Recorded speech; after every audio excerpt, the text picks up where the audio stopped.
बच्चों अब हम लोग एक क्वाड्रेटिक इक्वेशन देखेंगे कि क्वाड्रेटिक इक्वेशन का फॉर्मूला और बेसिक स्ट्रक्चर कैसा होता है, जिसको हम क्वाड्रेटिक इक्वेशन बोलेंगे। बच्चों अगर किसी भी इक्वेशन में जहां पे x raise to power square में हो, उसको हम क्वाड्रेटिक इक्वेशन बोलेंगे। और क्वाड्रेटिक इक्वेशन का स्ट्रक्चर देख लेंगे। ये स्ट्रक्चर होता है क्वाड्रेटिक इक्वेशन का। क्वाड्रेटिक इक्वेशन का स्ट्रक्चर होता है ax² plus bx plus c। ए यहां पे क्या है, ये कांस्टेंट होता है, कांस्टेंट। और ये आपका क्या है, ये आपका वेरिएबल है, ये भी वेरिएबल। ये b क्या है, b जहां a b c ये तीनों कांस्टेंट है बच्चों। तीनों हो सकता है कि a ना भी दिया हो तो भी चलेगा। आपको ये समझना है क्वाड्रेटिक इक्वेशन का, क्वाड्रेटिक इक्वेशन में कि बेसिक स्ट्रक्चर कैसा होता है, या तो ax² plus xb plus c, या bx या xb जो भी आपको लिखना है, bx लिख दो, ये, या x² plus bx plus c। ये दोनों स्ट्रक्चर है आपका। और जब भी आप ऐसे कोई भी सम को देखेंगे और आपको ये फैक्टराइज करके तोड़ना होगा, आपको फैक्टराइज का मतलब यहां ढूंढना होगा कि कौन सा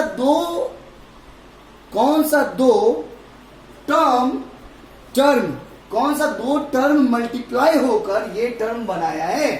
फॉर एग्जाम्पल मैंने एक एग्जाम्पल लिया है यहाँ पे बच्चों, ये देखो, ये मैंने एक एग्जाम्पल लिया है x² plus 6x plus 5 equal to 0। अब इसको तोड़ने का सबसे पहला नियम क्या है, समझ लेना। इसको तोड़ने का सबसे पहला नियम है, हम क्या करेंगे, इन दोनों को, दोनों आगे और पीछे वाले टर्म को इस तरह से मल्टीप्लाई करेंगे। इस तरह से हम मल्टीप्लाई, पहले इन दोनों को मल्टीप्लाई कर दो, क्या आया तुम्हारा 5x², ये आ गया। ओके, अब जो ये आ गया, इसको इस तरह से तुम तोड़ो, दो पार्ट में तोड़ो कि तोड़ने पर हमको, तोड़ने के बाद जोड़ेंगे तो हमको ये मिल जाए, और मल्टीप्लाई करें तो ये मिल जाए। बात समझ में आई? सबसे पहले हम क्या करेंगे, इन दोनों टर्म को लेके मल्टीप्लाई करो तो हमारा आ गया क्या, 5x²। उसके बाद इस टर्म को हम इस तरह से तोड़ेंगे कि जब हम उसको जोड़ें, तोड़ने के बाद जब जोड़ें तो हमको ये मिलना चाहिए, और जब मल्टीप्लाई करें तो ये मिलना चाहिए। अब देखो कैसे, जैसे मान लो मैंने 5x और यहाँ पे x, मैं जब 5x और x को जोड़ूंगा तो 6x आ जाएगा, और जब मैं 5x इंटू x करूंगा तो 5x² आ जाएगा। अगर बाई चांस आपको कंफ्यूजन हो तो आपको कुछ नहीं करना, ये जो कांस्टेंट है ना बेटा, उसका फैक्टर निकालने की कोशिश करो। ये 5 से लगेगा 1 हो जाएगा यहाँ पे। अब आपको 100% यही समझ लेना है कि मेरा फैक्ट, ये जो यहाँ पे टूटेगा, एक में 5x होगा और एक में x होगा, दोनों में x इंक्लूड कर देना, तो 5x और x। तो हम इसको क्या लिख सकते हैं, x² plus 5x plus x और प्लस 5। इस टर्म को हमको तोड़ना है उस तरह से, ये टर्म हो गया। अब देखेंगे इक्वल टू 0। अब हम क्या करेंगे, इसके लिए फिर से इन दोनों टर्म को, और दो इस साइड के टर्म को, दो उस साइड के टर्म को हमको कॉमन निकालना है। ये इन दोनों में कॉमन निकालेंगे, x, यहाँ भी x, और x जैसे इससे कॉमन निकला तो प्लस 5 दिख रहा है बच्चा। इन दोनों टर्म को लेकर हमने कॉमन निकाला, x निकाला तो x प्लस 5। अब यहाँ पे क्या है, मेरे पास कॉमन तो है नहीं, तो हम क्या करेंगे, प्लस 1 ले लेंगे। यहाँ पे देख रहे हैं 1 दोनों में कॉमन है ना, ये 1 इसमें भी है, 1 इसमें, और यहाँ पे x प्लस 5। चेक करने वाली बात क्या है, हमेशा याद रखिएगा, जो इसके साथ बीच में कॉमन आपका आ रहा है ना, तो वही कॉमन यहाँ भी आएगा। अगर वो कॉमन नहीं आ रहा है दोनों में, इन दोनों में टर्म अगर सेम नहीं आ रहा है, समझो कुछ ना कुछ गलत है, उसको चेक कीजिए फिर से। अब देखिए ये दोनों में कॉमन है, अगर हमने एक कॉमन टर्म निकाल लिया x प्लस 5 इन दोनों से, तो मेरा एक टर्म क्या बचा, इसके साथ ये इंटू x प्लस 1। अब देख रहे हैं क्या कि हमारा मतलब आंसर क्या आ गया कि x प्लस 5 और x प्लस 1 ही एक वो टर्म है जिसको मल्टीप्लाई करने पर ये आता है। हमको चेक करके आपको दिखाते हैं, ये चेक करके आपको दिखाते हैं कि सही है गलत। x को x के साथ इंटू किया तो x², x को 1 के साथ इंटू किया तो x, प्लस तो रहेगा ही क्योंकि इस प्लस का साइन है। फिर 5 को x के साथ प्लस 5x, फिर 5 को 1 के साथ तो प्लस 5। चेक करते हैं तो एक्स स्क्वायर प्लस 5 और 1x 6x प्लस 5, देखिए आ गया इक्वल 0। यही टर्म है ना अपना, ठीक है। अब यहां पे मैंने आपको चेक करके भी दिखा दिया कि फैक्टर ये दोनों है, ये दोनों अपने फैक्टर है। अब हमको क्या देखना है, अब ये कैसे सॉल्व होगा। हमने क्या किया, हमारे पास ये कंडीशन आ गया कि x प्लस 5 और x प्लस 1 ये दोनों फैक्टर है। यहां गौर से देखेंगे कि ये दोनों मल्टीप्लीकेशन में है, दिख रहा है आप लोगों को, ब्रैकेट है। इसका मतलब हुआ either this term equal to 0 और आइदर ये 0 कैसे आएगा एक दूसरे से मल्टीपल होके, या तो ये पूरा टर्म 0 होगा या तो ये पूरा टर्म 0 होगा। तो हम एक बार मान लेते हैं x plus 5 equal to 0, clear है। उसके अनुसार क्या आ रहा है हमारा आंसर, x इक्वल टू -5, क्योंकि x कांस्टेंट उधर चला जाएगा। और अगर हम मान लेते हैं ये equal to 0, x plus 1 equal to 0, तो x इक्वल टू -1। तो हमारा आंसर क्या आया, ये इक्वेशन कहां पे सेट करेगा, जब हम x की वैल्यू -5 और x की वैल्यू -1 रखेंगे तभी ये इक्वल टू 0 आएगा, नहीं तो नहीं आएगा। हमको चेक करके दिखाते हैं आपको कि बच्चे कैसे चेक करके हम आपको दिखाते हैं कि किस तरह से इसको सेट करना होता है और उसका फैक्टर ढूंढना होता है। देखिए x की वैल्यू हम रखते हैं -5 पहली बार में, x square plus 6x plus 5 equal to 0। हमको LHS और RHS बराबर करना है। तो x स्क्वायर -5 जैसे लेंगे तो 25 आ जाएगा। ये -5 का स्क्वायर क्या होगा, plus 6 into -5 plus 5 equal to 0 होना चाहिए। ये 25 आ गया और ये क्या होगा प्लस, ये क्या होगा -30 होगा, प्लस और इंटू -30 और प्लस 5 इक्वल टू 0। देखिए यहाँ पे गौर से देखिएगा, ये -30 है, ये 25 और 5 30 -30 इक्वल टू 0। सेटिस्फाइड कर दिया ना, LHS इक्वल टू RHS, मतलब इधर भी 0 इक्वल टू 0 सेटिस्फाइड कर दिया। एक कहां ये जो है ना, इसका -5 और -1 ये क्या है, ये उसका सोल्यूशन है कि कौन से वैल्यू पे ये इक्वेशन सेटिस्फाइड करेगा, x का क्या वैल्यू रखा जाए कि ये इक्वेशन सेटिस्फाइड करेगा। अब -1 रख के देखते हैं इसी इक्वेशन पे, -1 तो -1 यहां रखेंगे तो इसका वैल्यू हो जाएगा 1, इसका हो जाएगा -6 और इसका आएगा 5। तो ये चेक करेंगे, 5 प्लस 1 6 हो जाएगा और 6 - 6 इक्वल टू 0, ये 0 इक्वल टू 0। तो दोनों साइड क्या हो रहा है, हेंस प्रूव हो रहा है कि LHS equal to RHS। Algebraic expression का और भी हम बहुत सारा फैक्टर करेंगे इस चैप्टर में, तो हमको और अच्छे से पता चलेगा कि किस तरह से क्वाड्रेटिक इक्वेशन को फैक्टराइज किया जाता है। एक नेक्स्ट क्वेश्चन मैं लेता हूं जो कि आपको समझ में आएगा। x स्क्वायर -7x प्लस 12 ये फैक्टर है, इसको हमको फैक्टराइज करना है। हमको फैक्टराइज करने में हम दो ही चीज हमको देखना है। देखिए फैक्टराइज करना है तो ऐसा ही रहेगा, लेकिन अगर x का सॉल्यूशन निकालना है तो इक्वल टू 0 दिया रहेगा। 0 देने का मतलब है कि कौन सी वैल्यू पे इस इक्वेशन को x का क्या वैल्यू रखा जाए कि LHS और RHS दोनों सेटिस्फाइड हो जाए, मतलब इक्वल हो जाए। तभी पहले हम फैक्टराइज निकालते हैं, उसके बाद हम सॉल्यूशन ढूंढेंगे। इसको हमको क्या करना है, सबसे पहले हमको इस बीच वाले टर्म को इस तरह देखिए समझना है कैसे होगा, आपको ये समझना है। सबसे पहला वर्क मैंने आपको क्या बोला था, सबसे पहला वर्क बोला था इसको और इसको मल्टीप्लाई करो। मल्टीप्लाई करने के बाद क्या है यार, 12x स्क्वायर, क्लियर है, 12x स्क्वायर आ गया ना। ओके, अब हम क्या करेंगे, यहां का जो कांस्टेंट है ना बेटा, इसको फैक्टराइज करो 12 को, तो 2 से आ गया 6, 2 से आ गया 3, आ गया ना बेटा, आ गया। अब जहां तुम देखो कि आखिर हम इस फैक्टर को किस तरह से रिशंबल करें कि ऐड होने पर हमको 7x आए और मल्टीप्लाई करने में तो ऑटोमेटिकली आएगा ही, क्योंकि इसका फैक्टर ही हमको ऐड का ही देखना है। तो हम देखो बेटा, अगर 4 और 3 कर देते हैं, इन दोनों को एक साथ ले लेते हैं 4 और 3, तो 7x हो जाएगा, हाँ हो जाएगा। x square -4x -3x plus 12, देखो मैंने वही चीज किया, यहाँ पे फैक्टर जो निकाला ये 4x, इन दोनों को साथ में रख लिया, इसको अलग रख लिया 3x, तो -4x -3x -7x होता है, हाँ होता है। और जब हम इसको मल्टीप्लाई करेंगे तो मल्टीप्लाई इसलिए वही आएगा क्योंकि इसी का फैक्टर है। ओके, अब देखो हम क्या करेंगे, देखो कॉमन कहां से कहा, इसमें और इन दोनों टर्म में अलग अलग कॉमन निकालेंगे। x यहां से कॉमन लिया तो यहाँ पे इसके लिए x और -4 ये आ गया मेरा। अब आपको याद क्या रखना है, अगर इसके साथ ये टर्म कॉमन आया तो यहाँ भी यही टर्म कॉमन आएगा, तो हम यहाँ पे क्या करेंगे -3 ले लेंगे कॉमन, और यहाँ पे क्या करेंगे x -4 ऐसे रख ही देंगे, क्योंकि हमको दिख ही रहा है।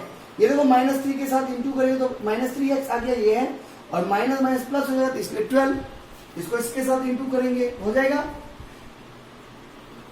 अब हम चेक करेंगे यहाँ पे, ये चेक देखो अब क्या आएगा कॉमन, x -4 एक कॉमन आ गया हमारा दोनों टर्म में, और यहाँ पे x -3 ये दोनों इसका फैक्टर हो गया। यहां तक अगर हो जाए, अगर फैक्टराइजेशन पूछा तो ये फैक्टर हो गया, ये दोनों फैक्टर है। लेकिन अगर इसका सोल्यूशन पूछे तो x इक्वल टू 0 आपको रखना पड़ेगा, और तब ये सेटिस्फाइड करेगा कि अगर आइदर ये टर्म 0 है और आइदर ये टर्म 0 है, कोई एक। अगर ये टर्म 0 है तो इसको हमने 0 मान लिया, समझना गौर से, तो इसके साथ ये इंटू में है ना, इसको आपने 0 मान, इस टर्म को आप उस साइड लेके चले जाओ, इंटू में है तो आपको क्या हो जाएगा, ये उस साइड चला जाएगा तो ऑटोमेटिक 0 हो जाएगा। 0 by anything equal to 0, 0 by 3 करो तो भी 0, कोई भी टर्म ले जाओ। इसलिए मैं बोल रहा हूं कि इसको 0 मानो या उसको 0 मानो, क्योंकि ये टर्म उस साइड जाएगा तो 0 हो जाएगा। तो x इक्वल टू यहां पे मान लेते हैं x -4 इक्वल टू 0 अगर हम मानते हैं तो यहाँ पे x इक्वल टू क्या होगा 4 आंसर, और इसके लिए क्या होगा x -3 इक्वल टू 0 मानते हैं तो x इक्वल टू 3। तो ये दो सोल्यूशन है कि x की वैल्यू 4 और 3 ही रखेंगे तो ही ये सेटिस्फाइड होगा। x की वैल्यू हम क्या रख सकते हैं 4, और कोई भी दूसरा नंबर रखेंगे सेटिस्फाइड होगा ही नहीं। तो देखो x की वैल्यू हम 4 रख के देखते हैं तो 16 -28 प्लस 12, तो तुम देखो ये माइनस में है, ये दोनों प्लस करेंगे तो 28 -28 आ जाएगा इक्वल टू 0, सेटिस्फाइड है। और 3 पे देखना है तो 3 पे भी हो सकता है, ये देखो 9 -21 प्लस 12, ये देखो 12 9 21 होता है, यहाँ भी 21 हो रहा है, तो 21 -21 दैट इज 0, अगेन सेटिस्फाइड। फिर से हम आपको एक दो और एग्जांपल लेते हैं जिसमें कि आपको ऑलरेडी मैं सिखला बताऊंगा कि फैक्टराइजेशन कैसे करते हैं। एक दो एग्जांपल लेते हैं ताकि आपको मेन मेरा पर्पस है कि आपको फैक्टराइजेशन करना आ जाना चाहिए, ताकि आपको कोई प्रॉब्लम आगे चलकर ना हो। अब जैसे कि देखिए मैं आपको एक मल्टीप्लीकेशन उसके पहले सिखलाता हूं कि x + 7 है और फिर से इसको मल्टीप्लाई करना x + 5 से। इसको मुझे सिंपल, मैंने कैसे बोला, कुछ नहीं करना, ये मान लो आपका ए टर्म है, ये बी टर्म है, ए टर्म है, बी टर्म है, मान लो ऐसा, ठीक है। आपको सब छोड़ दे, आपको क्या करना है, सिंपल x से एक इसको मल्टीप्लाई करना है तो क्या होगा x², और अब इसके बाद इसी टर्म को इससे मल्टीप्लाई करेंगे, इसके बीच में क्या है सिंबल प्लस का, तो प्लस, फिर x को हम किससे मल्टीप्लाई करेंगे 5 से, तो क्या होगा 5x। अब देखेंगे ये दोनों टर्म तो हो गए इसके साथ, ओके। अब हम देखेंगे क्या क्या सिंबल है प्लस, तो प्लस डाल देंगे, फिर 7 को हम करेंगे x से, तो क्या होगा 7x, और फिर इसी 7x हो गया। अब इसके आगे क्या सिंबल है प्लस का, तो प्लस डाल देंगे, फिर इस 7 को 5 से, तो 35 आ गया। अब हम चेक करेंगे क्या होगा x² प्लस 12x प्लस 35, देखा हमने मल्टीप्लाई करके वही बना दिया। अब तुमको चेक करना है कि मैं सही है कि गलत, तो देखो अगर मैं फिर से इसको फैक्टराइज करूंगा तो मेरा यही आ जाएगा। चेक करना है तो चेक करते हैं। हमने आपको क्या बोला फैक्टराइजेशन कैसे करेंगे, हम पहले इन दोनों टर्म को मल्टीप्लाई करते हैं, तो क्या हो गया मेरा 35x²। हम क्या करेंगे इस 35 को एक टर्म में ले लेंगे और इसको फैक्टराइज करेंगे। तो अब इसमें हम क्या करेंगे 5 और 7 दो फैक्टर हमारे निकल रहे, तो हम क्या करेंगे x² plus 5x plus 7x plus 35, मतलब इस टर्म को हमने ऐसे तोड़ दिया, ये दोनों को जोड़ना है तो 12 आ रहा है, तो आ रहा है 12, दोनों को जोड़ने पे आएगा, ऑटोमेटिक आएगा ही। उसी तरह से अगर 2-3 टर्म और आता तो हमको इस तरह से बिठाना है कि वो जोड़ने पे इस तरह से आए, जोड़ने या माइनस करने पे। अब हम यहां से x कॉमन लिया, x यहाँ x + 5, अब इसके साथ ये कॉमन याद है ना, यहां भी वही कॉमन बनना चाहिए। अब हमने यहाँ क्या लिया, +7 ले लिया कॉमन, क्योंकि डिजिट है दोनों में, कांस्टेंट है तो कांस्टेंट हो गया x + 5। देखो दोनों में आ गया कॉमन, यही चीज तो समझना मेरा सही जा रहा है। फिर x + 7 × x + 5, देखो आ गया, यही था मेरा। तो वही चीज x + 7 x + 5 को इंटू किया तो ये आ गया। इसको मतलब कभी भी हमको मल्टीप्लाई दे दिया जाए करने या फैक्टराइज दे दिया जाए करने, दोनों चीज हमको बहुत आसानी से आना चाहिए। एक एग्जांपल और लेते हैं ताकि आपको और भी कोई डिफिकल्टीज ना आए बाद में। जो फॉर्मूला के बेस पे वो तो है, उससे हम कुछ नहीं करेंगे। जो फॉर्मूला के बेस पे नहीं है हम उसको लेंगे ताकि आपको समझ में आए कि क्वाड्रेटिक इक्वेशन कैसे सॉल्व होता है। फॉर एग्जाम्पल देख लीजिए, x² - 6x + 8। अब इसको हमको क्या करना है, फैक्टराइज करना है, हमको इसका फैक्टर्स ढूंढना है। तो हम क्या करेंगे, सिंपल सा, देखो हमको क्या करना है, सबसे पहले इन दोनों को मल्टीप्लाई करना है। क्या आएगा, 8x², यही आएगा ना। हमको उसमें 8 को ले लेना है और 8 का फैक्टर करना है, 4, 8 का फैक्टर करना है 2, आ गया। तो अब हमको देखना है कि आखिर मैं किन दो को ऐड करूं या माइनस करूं कि हमको जो है हमको ऐड करने पे ये आ जाए और मल्टीप्लाई करने पे ये आ जाए। तो अब चेक करते हैं। देखो मैंने क्या किया, ये 4 + 2, मैं अगर -4 और -2 करूं तो मेरा आ जाएगा, देखो x² - 4x और -2x। अगर वो -4x -2x 6x आ गया। और इन दोनों को अगर मल्टीप्लाई करूंगा, -4x और -2x को, -4x और -2x को अगर मैं मल्टीप्लाई करता हूं तो मेरा minus into minus plus 8x² आ जा रहा है। हमको इसी तरह से इसको ऐसा करना है कि इसको जोड़ने पर मेरा ये आए और इसको मल्टीप्लाई करने पर मेरा ये आए। वो मल्टीप्लाई करने तो आएगा ही, लेकिन आपको सिंबल का ध्यान रखना है थोड़ा सा। जैसे ये सिंबल पे अब ये क्या होगा, +8। अब हम क्या करेंगे, यहां से x कॉमन लिया, x और फिर साइन क्या है माइनस का, फिर यहां से x ले लिया तो 4 बच गया। अब यहां से क्या किया, -2 कॉमन लिया और यहाँ पे क्या बचा x, और यहाँ पे क्या रहेगा, देखना गौर से, यहाँ पे आ जाएगा -4, क्योंकि माइनस यहाँ कॉमन है, -2 तो यहाँ पे ऑलरेडी 8 है। तो 8 अगर हम प्लस रखेंगे यहाँ पे तो प्लस और 2 होगा तो -8 आएगा, लेकिन -8 तो है नहीं, हमारे यहाँ प्लस है, हम माइनस इंटू माइनस प्लस बनाएगा। और दूसरी चीज आपको ये याद है, यहाँ जो कॉमन आएगा वही यहाँ कॉमन है, कोई कंफ्यूजन मत करना, सिंपल सा चीज है, जो यहाँ पे कॉमन आएगा वही कॉमन यहाँ भी आएगा। अब क्या है कॉमन, x - 2 इंटू x - 4, ये हमारा फैक्टर निकल के आ गया। अगर हमको इसका सोल्यूशन ढूंढना हो तो x = 2 और 4, क्योंकि सोल्यूशन करने के लिए हम 0 रख देंगे, 2 और 4। अब हम इसको 2 अगर इसका वैल्यू रखते हैं तो ये इक्वेशन सेटिस्फाइड हो जाएगा सोल्यूशन के लिए, और अगर 4 भी रखेंगे तो भी सोल्यूशन में सेटिस्फाइड हो जाएगा। मैंने एक ही क्वेश्चन में आपको फैक्टर निकालना सिखला दिया, मैंने उसका वैल्यू निकालना सिखला दिया कि x की वैल्यू कैसे निकालेंगे।